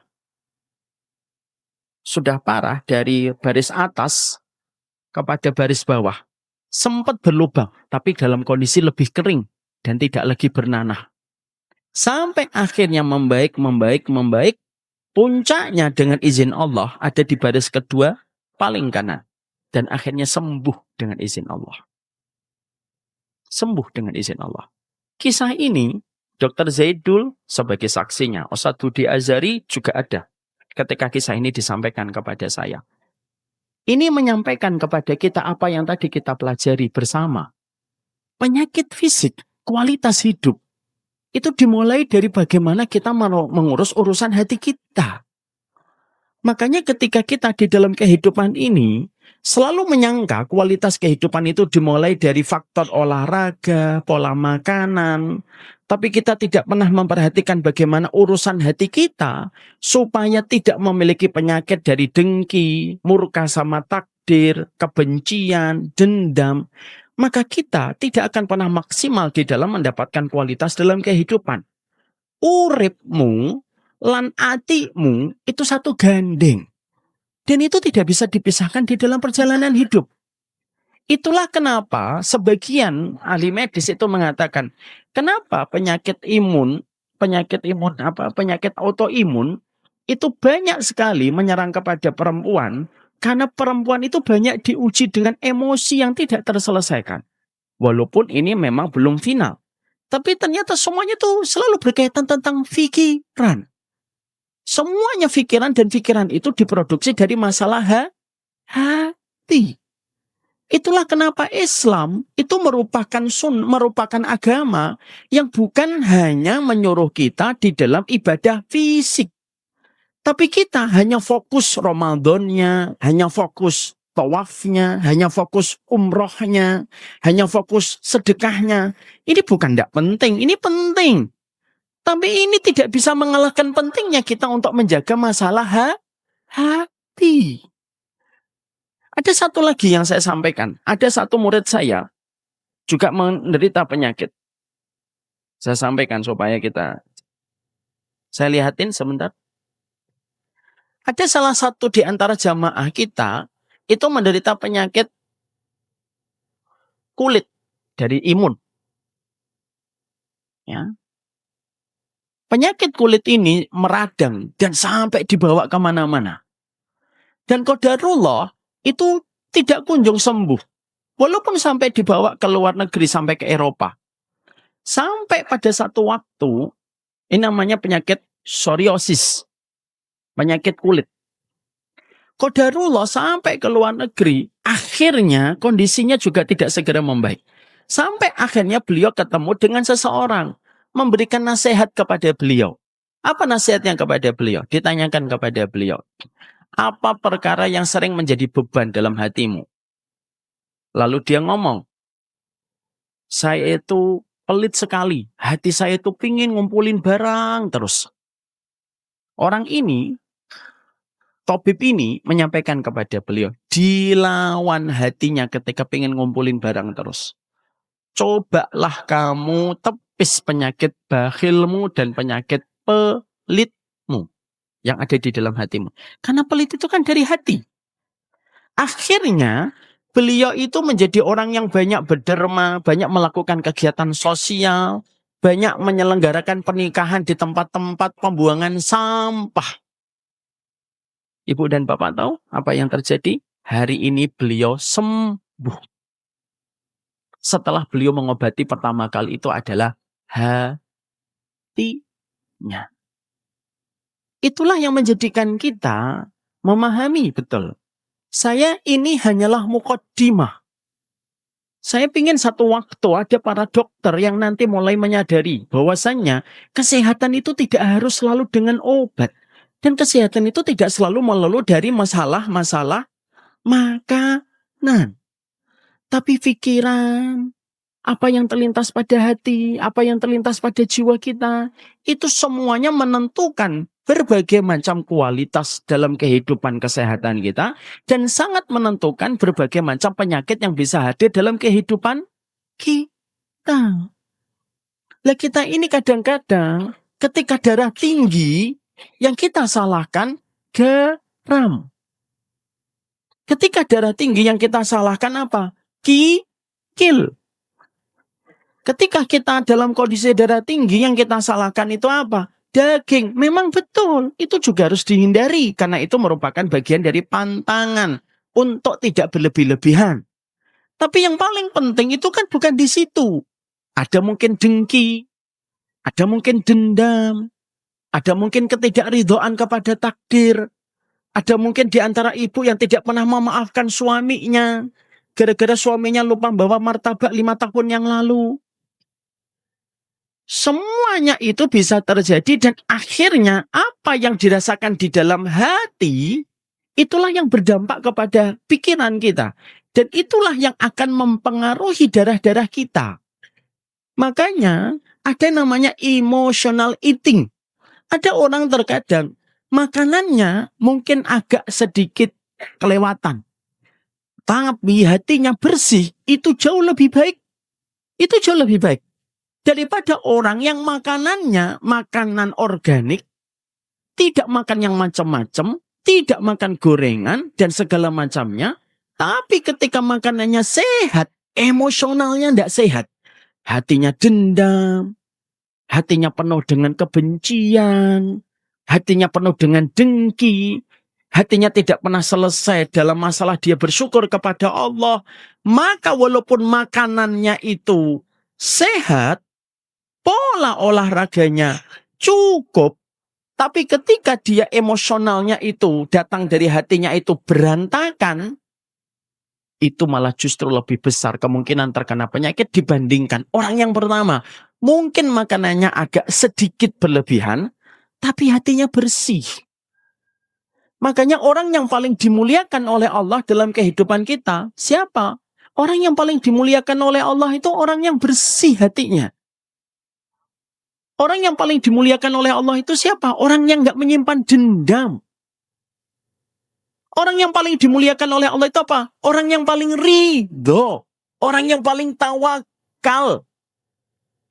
Karena pada dasarnya ketika kita telah menjalani hidup kita dengan amalan hati, lalu hati kita tidak terkena dampak penyakit-penyakit hati kita, maka fisik kita tidak terkena dampak dari penyakit hati. Tapi maaf sekali mungkin juga saya, kadang-kadang kita sholat, tapi hati kita ini tidak pernah berhenti membenci seseorang. Kadang-kadang kita tawaf, tapi kita mencela takdir hidup kita. Kadang-kadang kita umroh, tapi kita tidak pernah tawakal sama Allah. Maka yang hilang itu bukan amalan fisiknya. Yang hilang itu amalan hatinya. Sehingga ketika amalan hati itu hilang, dan sampai kita menganggap tazkiyatun nufus itu hanyalah materi taklim, rusak kehidupan kita. Dan akhirnya berbagai macam penyakit dan menurunnya kualitas kehidupan kita peroleh seiring ketika kita tidak peduli tentang masalah hati kita. Seminggu yang lalu, saya ketika ketemu sama Ustaz Zaidul ngobrol dalam satu podcast, itu beliau ngomong, semuanya itu tergantung emosionalnya, Ustaz. Makan gorengan, walaupun beliau tidak membenarkan, tapi makan gorengan dengan hati tidak ada benci, itu jauh lebih baik daripada kamu makan nanas. Tapi sembari makan nanas itu kamu bayangkan suamimu itu bencinya luar biasa. Karena sesungguhnya itu yang disebut dengan emotional eating. Makanannya mungkin nanas, tapi ketika dikunyah sama mulutnya, darahnya, kelenjarnya, semuanya itu sedang membawa energi kebencian. Kalau sudah membawa semua energi kebencian, semuanya akan lelah. Kenapa? Benci itu melelahkan. Makanya saya mulai paham. Ibnu Qudamah itu berkata, tahu apa yang dikatakan Ibnu Qudamah? Belum tahu, kan belum saya sampaikan. Ibnu Qudamah itu sampai mengatakan, apa kata Ibnu Qudamah? Amalan tertingginya manusia setelah beriman, itu apa? Memaafkan. Setelah memaafkan apa? Ridho sama takdir. Makanya akhirnya kita jumpai para sahabat itu kalau mendapati takdir pahit. Apa yang mereka katakan? Raditu billahi robba wa bil islami dina wa bi muhammadin nabiyya wa rasulah. Dan mereka pun belajar memaafkan. Karena memaafkan itu merupakan salah satu di antara perkara yang melegakan hati kita. Hari ini banyak anak muda Gen Z dendam sama bapaknya, dendam sama ibunya. Banyak seorang istri dendam sama suaminya, dan suami dendam sama istrinya. Lalu masalah ini tidak pernah selesai dan akhirnya menjadi gunung es, dan akhirnya menjadi bola salju. Maka yang terkena dampaknya aliran darah. Coba ibu dan bapak, saya kembali merenungkan. Kalau Nabi mendengar Ibunda Aisyah mengatakan kepada Sofiyah, Sofiyah pendek. Coba, innaha qasirah itu 3 kata. Inna harfu taukid, ha isim dhamir, Sofiyah kata sifat. Innaha qasirah, 3 kata. 3 kata. Ketika diucapkan Ibunda Aisyah, wanita yang paling dicintai oleh Nabi Muhammad. Lihat responnya Nabi Muhammad. Laqad kulti kalimatan. Lau mujizat bima'il bahr. Lama zazatmu. Hai Aisyah. Omonganmu ini. Kalau dicelupkan ke lautan. Lautan menjadi hitam. Kalau lautan aja hitam gara-gara kebencian, lu darah kita, Pak. Semuanya ini darah, semuanya ini air. Sampai tulang-tulang kita pun ada airnya. Kalau kita sudah benci sama orang, lu seberapa besar air yang ada di dalam tubuh kita itu menghitam. Itulah kenapa sunahnya Nabi itu tidak pernah menjadikan kita benci. Makanya semuanya kalau kita perhatikan dalam ajaran Nabi itu semuanya tidak membenci. Kenapa kita lihat perhatikan? Ajaran Nabi itu nggak nyakitin orang. Kenapa kita kalau maaf ya? Kenapa kita kalau ngetok pintu rumah, kita nggak boleh berdiri di depan pintunya langsung. Harus serong kanan, harus serong kiri. Kenapa? Supaya kalau pintunya ketika dibuka, tidak langsung kelihatan dalam. Karena tidak setiap orang itu pingin rumahnya yang dalam dilihat sama setiap orang. Supaya kita tidak nyakitin, jangan berdiri di depan pintu. Makanya kalau kita ngetok pintu nggak dibukakan, jangan melihat kaca nakoknya.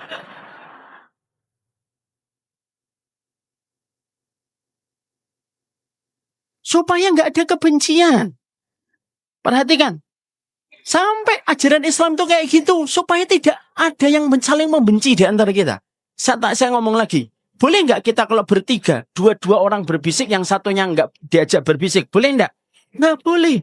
Walaupun yang 2 ini nyetor surat An-Naba. Yang satu nggak diajak. Nggak boleh. Kenapa nggak boleh? Karena supaya tidak nyakitin yang ketiga. Lu sampai urusan berbisik pun diatur supaya kita nggak nyakitin orang. Supaya kita tidak benci sama orang. Sampai urusan kalau kita punya daging masak di rumah kita, disuruh memperbanyak apa? Kuah. Fa'aksir marokoh, perbanyaklah kuahnya. Kenapa kita diperbanyak? Kenapa kita disunahkan memperbanyak kuah? Supaya tetangga kita tidak tersakiti. Ini bukan berarti nanti kita cuma bawa kuah. Masa apa, Mbak? Ini rebus. Nah ini apa? Ini kuahnya. Minyak mana? Kata Rasulullah kuahnya aja. Nggak gitu juga. Tapi itu menjelaskan kepada kita bahwasanya kenapa kok Islam sampai urusan kecil-kecil saja? Urusan kecil-kecil saja. Itu supaya kita nggak saling membenci. Karena ternyata membenci itu sumber berbagai macam penyakit. Makanya kalau ngajinya kita ujung-ujungnya mengatakan Wahabi, alul bid'ah, Wahabi. Berapa banyak kebencian yang ada di dalam hati kita. Makanya inilah yang menjadikan kita paham. Membersihkan hati itu bukan materi tazkiyatun nufus. Tapi menjaga hati kita itu merupakan materi kurikulum kehidupan seorang mukmin. Dan ketika ini menjadi materi kurikulum sehidup orang mukmin, darah kita akan membawa pengaruh yang positif. Ginjal kita jadi baik. Jantung kita jadi baik. Ginjal kita jadi baik. Kenapa? Semuanya dimulai dari hati yang bersih. Dan itulah yang harus kita miliki dan harus kita pahami dalam perjalanan hidup kita. Disinilah saya ingin menyampaikan kepada kita. Ati lan uripmu ini berkaitan. Uripmu urup, nek atimu urup. Uripmu mati, nek atimu mati. Makanya kadang-kadang kita boleh jagain hati. Ya Allah, sabar. Ya Allah, ya Rob. Ridho, ya Allah. Saya nggak mau benci dia, ya Allah. Cuma saya belum bisa memaafkan, ya Allah. Maka sesungguhnya itu yang harus selalu kita pahami. Jangan melihat Islam hanya dari urusan fikih mahdhah. Memang betul ibadah mahdhah itu penting sekali. Tapi ada yang juga sama-sama penting. Urusan hati kita. Kalau dai-nya berpenyakit hatinya, umatnya lebih berpenyakit hatinya. Kalau ibu dan bapak berpenyakit hatinya, anaknya pun akan berpenyakit hati. Makanya saya pernah membaca satu literasi. Kenapa 10 anaknya Nabi Yakub kok membenci Yusuf? Karena mereka lahir dari ibu yang memiliki rasa cemburu besar kepada ibunya Yusuf. Lu sampai penyakit hati itu secara genetik bisa nurun kepada keturunan kita. Makanya kenapa seorang wanita itu di dalam surat Al-A'raf 58 diumpamakan oleh Allah dengan kata tanah. Karena semuanya bermula dari tanah. Kalau di sini subur, anaknya subur. Kalau di sini gersang, anaknya gersang. Wal baladu thayyibu yakhruju nabatuhu bi'idni rabbih. Walladzi khabusa la yakhruju illa nakida. Allah itu mengumpamakan ibu, Pak, ini saya sampaikan. Allah itu mengumpamakan perempuan sebagaimana tanah. Tanah yang subur mengeluarkan tanaman yang menyenangkan. Tanah yang tidak subur mengeluarkan tanaman yang menyengsarakan. Makanya yang dirasakan oleh seorang wanita itu turun kepada anak. Makanya maaf, kalau ada seorang ibu kok dia depresi dan pernah berniat untuk aborsi anaknya, biasanya nanti ketika anaknya lahir, anaknya pasti akan rapuh dan rentan untuk mati bunuh diri. Semuanya terbentuk, semuanya berkaitan dalam hidup itu. Hidup itu sebagaimana lembaran buku. Halaman 50 berkaitan dengan halaman 30. Halaman 30 berkaitan dengan halaman 15. Halaman 15 berkaitan dengan halaman 5. Itu saling berkaitan. Kalau buku tidak bagus, halaman 30 tidak ada kaitannya dengan halaman 20, itu buku nggak bagus.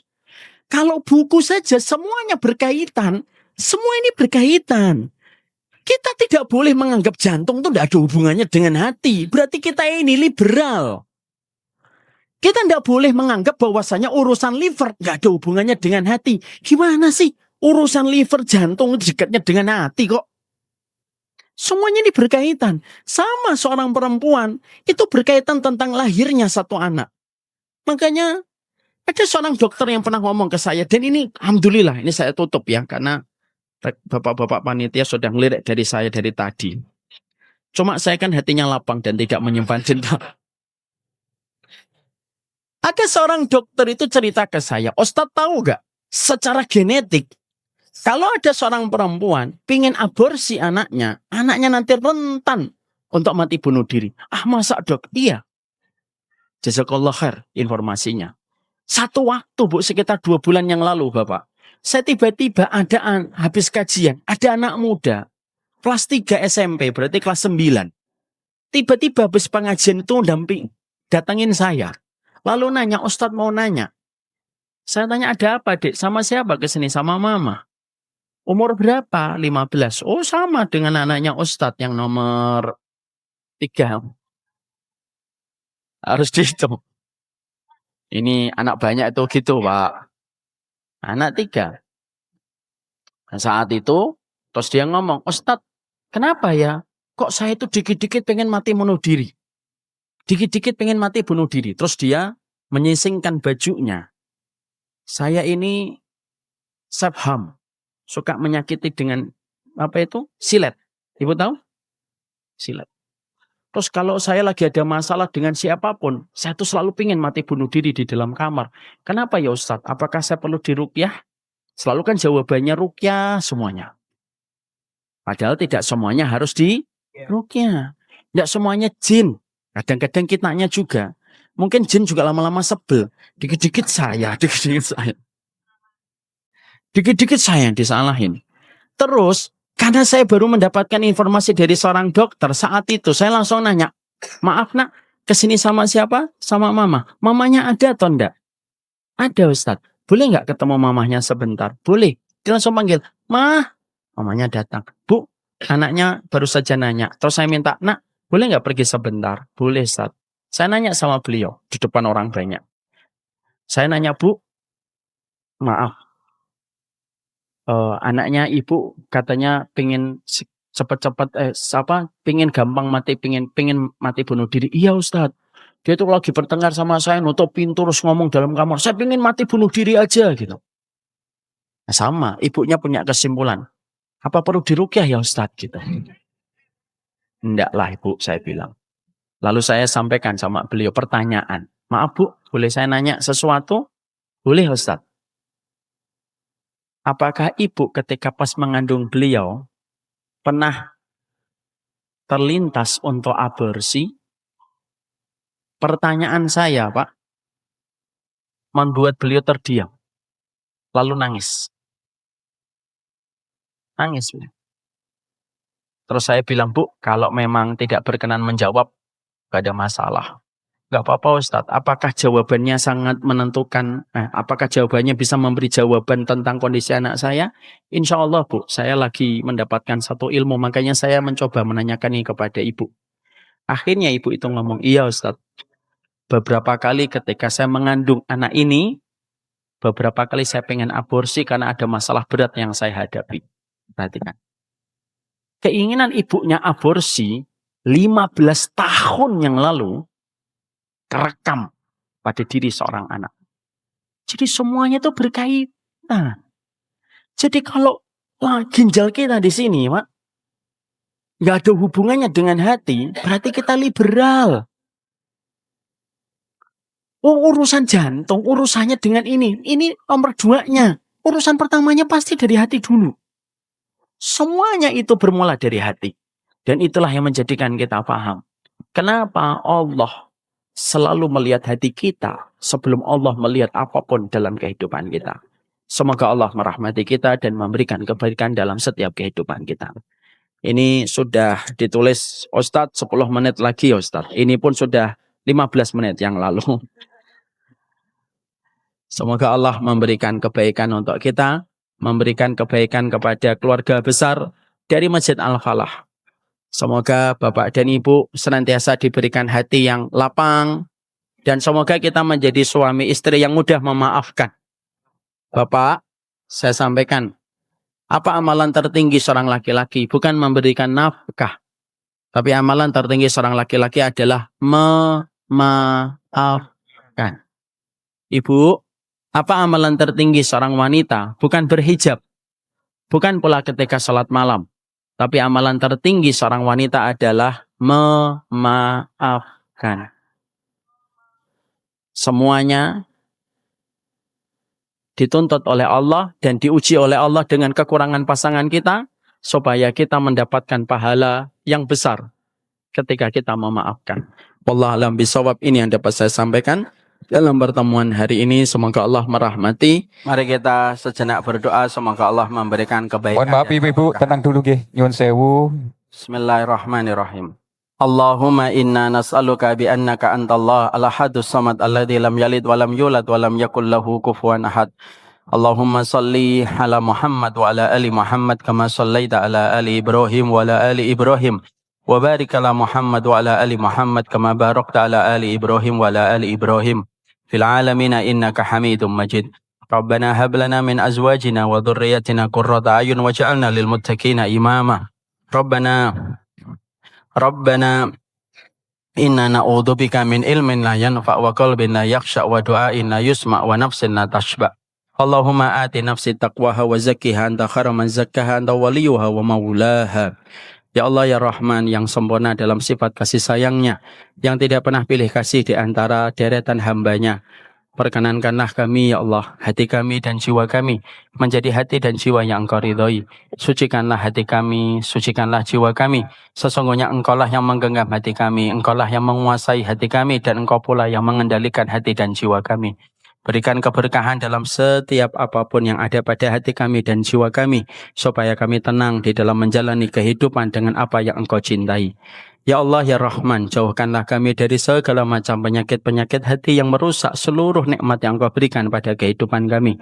Jauhkanlah kami dari sifat mendendam, jauhkanlah kami dari sifat membenci, jauhkanlah dari kami sifat menggerutu terhadap takdir, menggugat dalam setiap peristiwa yang telah Engkau berikan dalam kehidupan kami.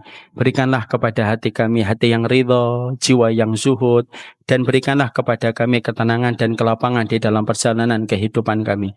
Panjangkanlah umur kami di dalam taat, panjangkanlah umur kami di dalam ibadah, dan berkahilah seluruh kehidupan kami, dan janganlah Engkau tinggalkan kami walaupun sekejap mata. Berkahilah apapun yang Engkau berikan kepada kami. Berikanlah keberkahan dalam apapun karunia yang Engkau limpahkan kepada kami. Selama keberkahan itu mendekatkan kami kepada rahmat-Mu. Jadikanlah pasangan kami adalah berkah. Jadikanlah kehidupan keluarga kami adalah berkah. Jadikan rezeki-rezeki kami adalah berkah untuk mendekatkan kami kepada rahmat-Mu dan memantaskan kami untuk mendapatkan surga-Mu. Ya Allah, pada sisa kehidupan kami, jadikanlah setiap dosa Engkau ampuni, jadikanlah setiap maksiat Engkau maafkan, dan rubahlah menjadi sebuah kebaikan dan keberkahan di dalam perjalanan hidup kami. Tenangkanlah kami bersama dengan yang halal ya Allah, dan cukupkanlah kami dengan perkara yang halal. Jadikanlah suami kami dan istri kami bukan hanya mereka menjadi pasangan hidup kami. Jadikanlah suami istri kami adalah sahabat untuk kami, supaya kami tidak perlu melirik yang haram, dan supaya kami tidak perlu cicat yang haram, sebagaimana Engkau telah mencukupkan kami dalam perkara-perkara yang halal.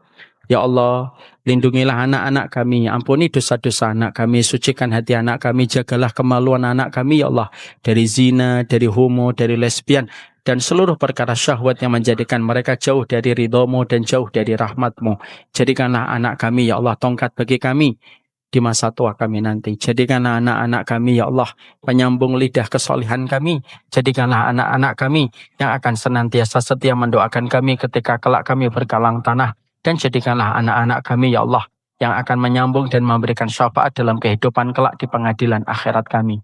Berkahilah kami ya Allah, rahmatilah kami ya Allah. Kami adalah pendosa yang tidak pernah kehilangan harapan untuk mendapatkan rahmat-Mu dan ampunan-Mu. Wassallallahu ala nabiyina Muhammad walhamdulillahi rabbil alamin. Rabbana atina fid dunya hasanah wa fil akhirati hasanah wa qina adzabannar. Wassallallahu ala nabiyina Muhammad walhamdulillahi rabbil alamin.